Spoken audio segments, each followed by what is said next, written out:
What if Obi Wan tried to stop Anakin from interfering in the duel with Palpatine and Windu? That's our story for today, and let's get right into it.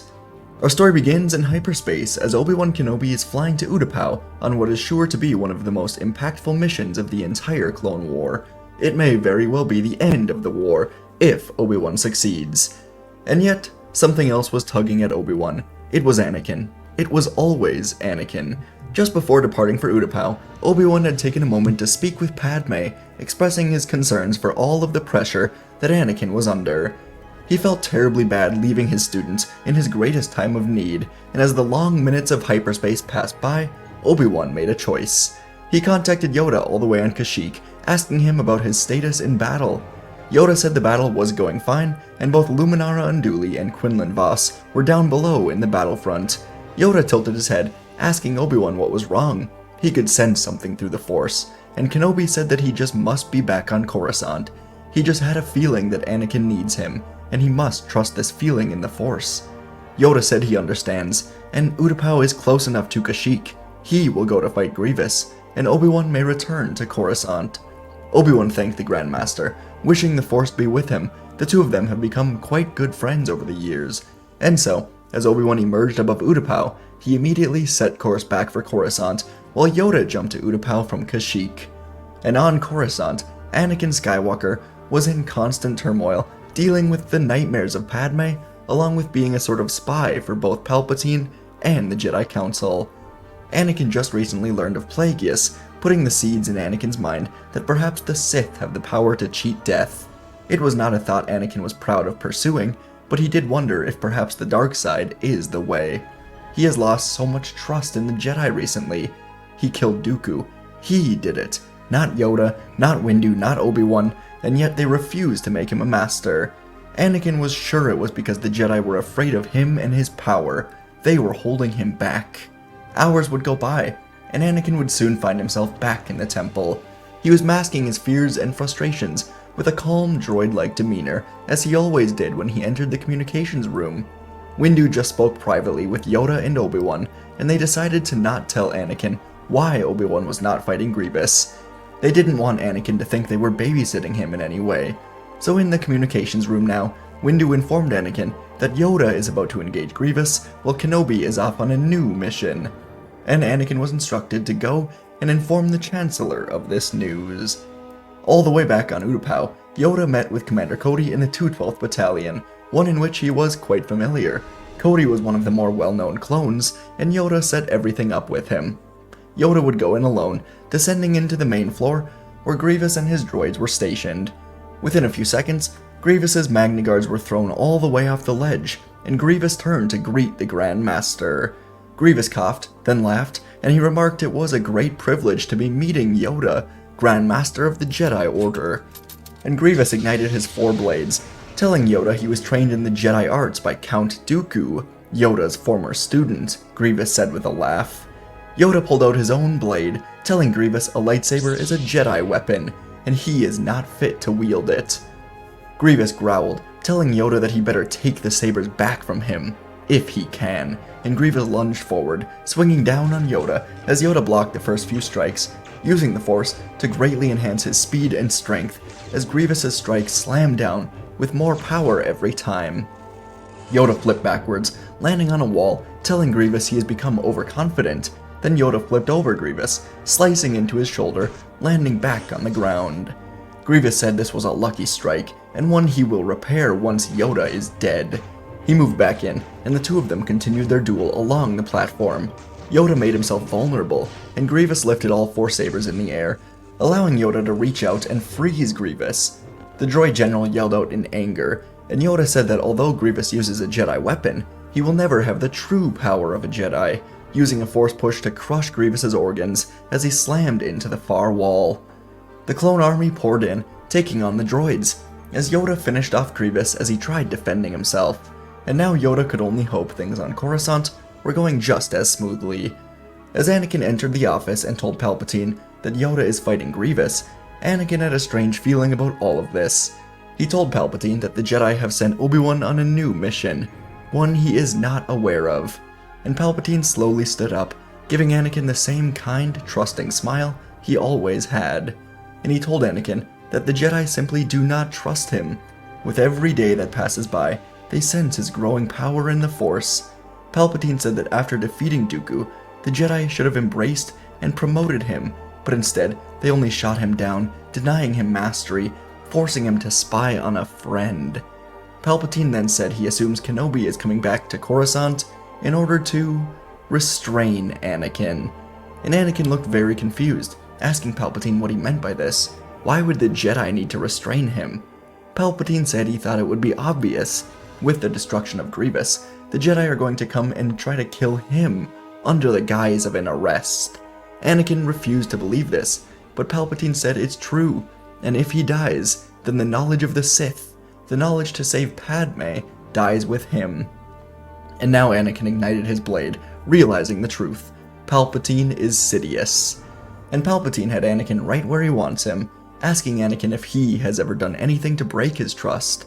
Anakin said no, and Palpatine said that he, unlike the Jedi, sees Anakin's potential. He can become more powerful than all of the Jedi.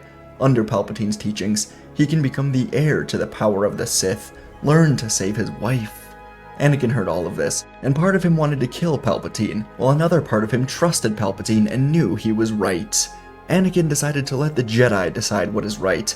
Not sure if that was a good idea though, and he left Palpatine's office to go find Mace Windu.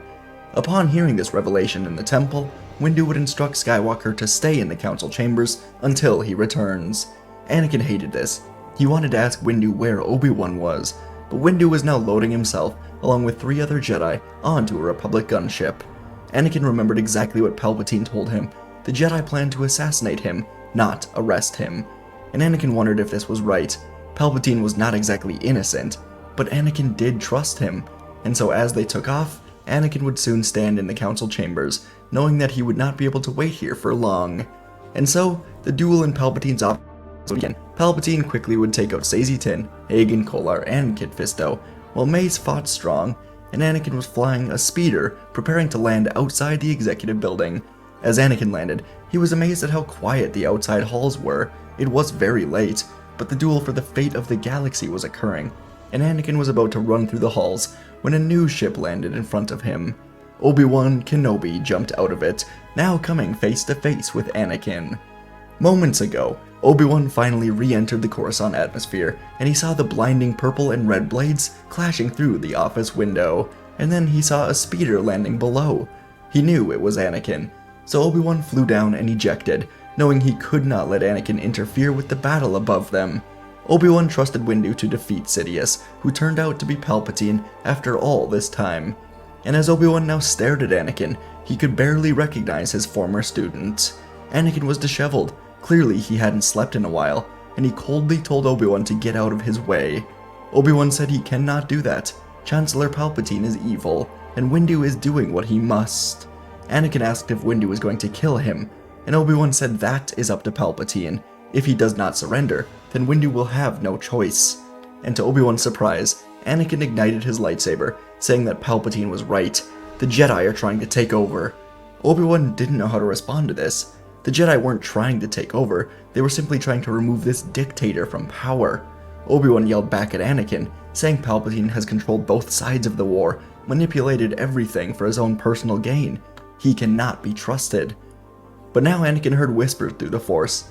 First, Padme crying out for help, and then Palpatine telling Anakin that the only way to save Padme is through him. Anakin looked back to Obi Wan, telling him once more to move. He needs Palpatine more than he needs Obi Wan. And Obi Wan saw now that if he lets Anakin go, then Windu will be in danger. The Jedi Order will be in danger. The galaxy will be in danger. So Obi Wan decided to do what he believed is right, igniting his own lightsaber. And Anakin moved in on his master, telling him he did not want to have to do this, swinging down on him, and immediately, even as Obi Wan was being backed up, blades slicing near the pillars as nearby bystanders ran away, the two of them were identical in battle. After thousands of hours of lightsaber combat in every training room of the Jedi Temple, they knew each other better than brothers.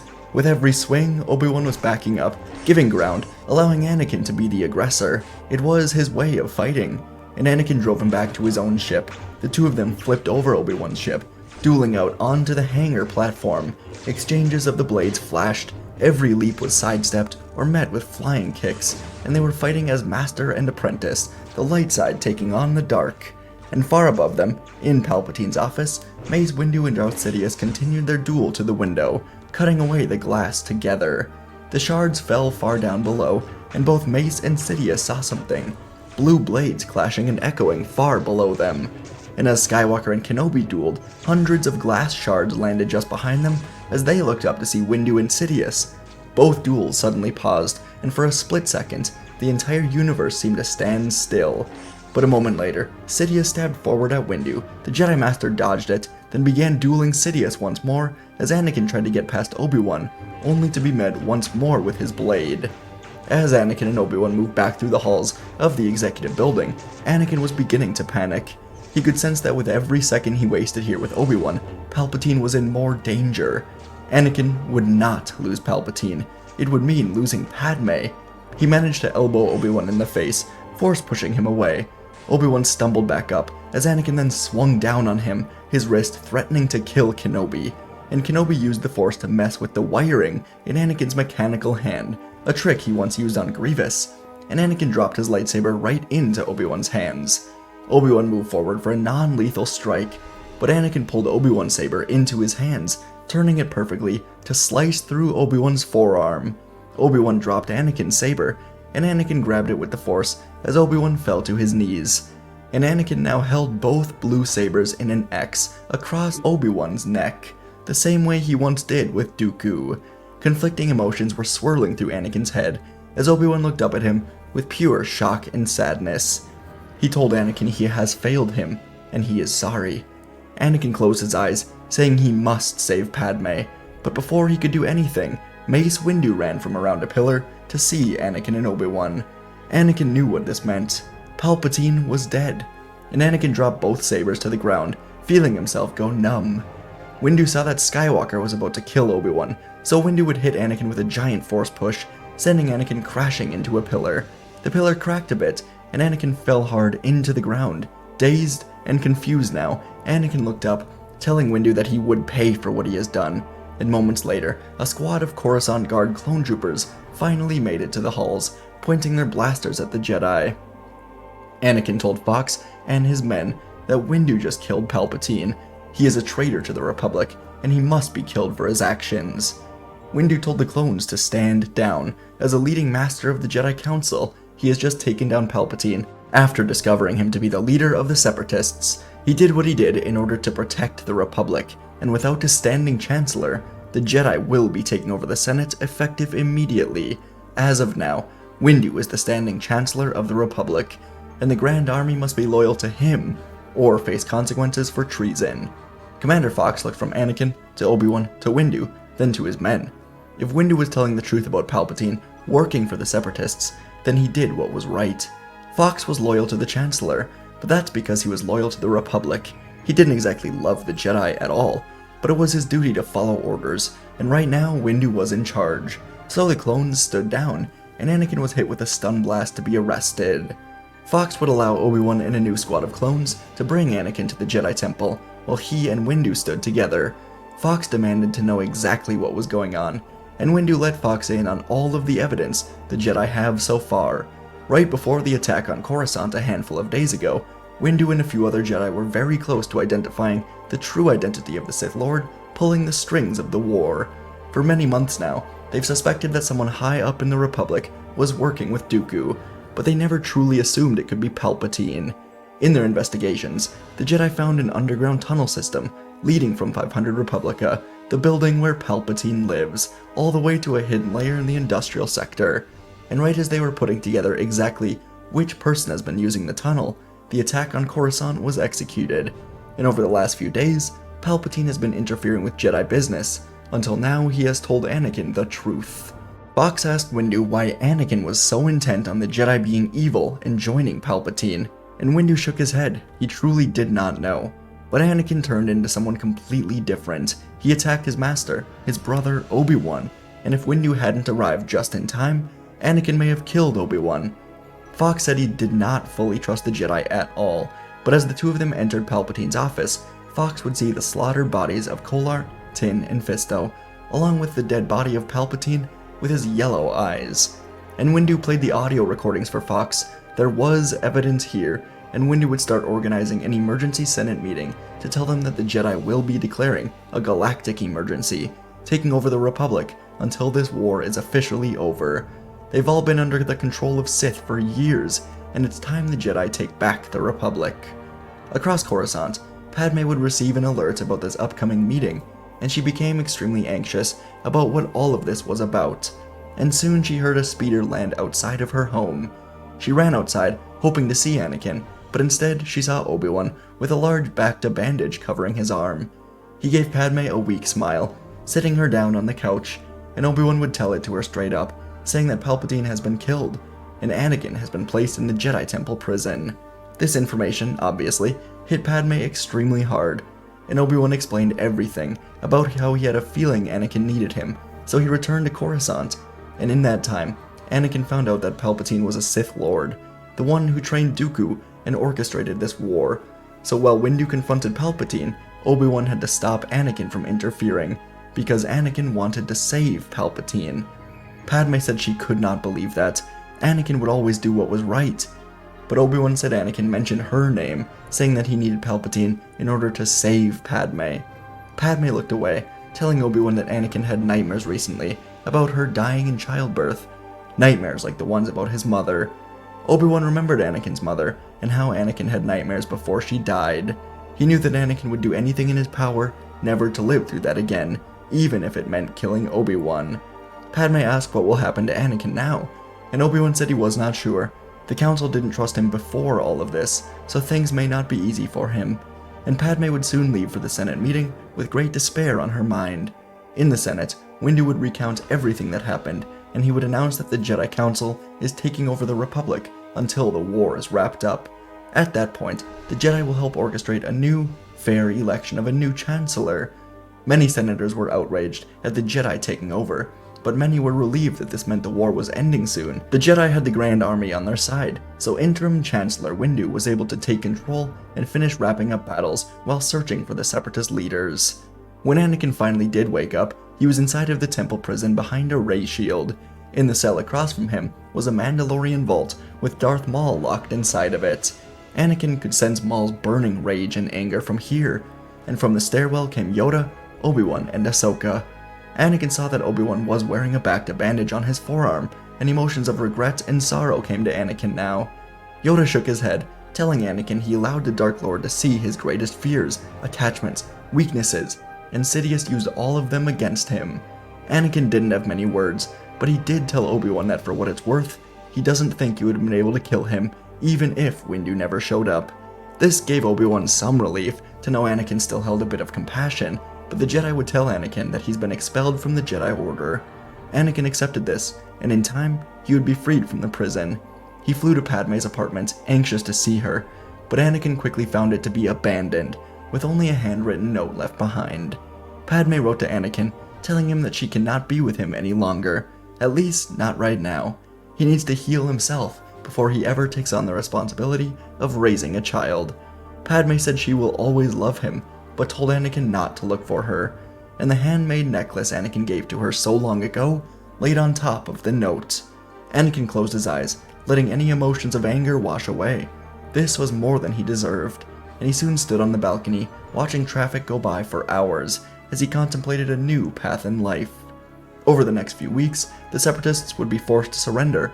Peace would return to the galaxy, as the Jedi gave up power over the Senate, allowing a new election to take place.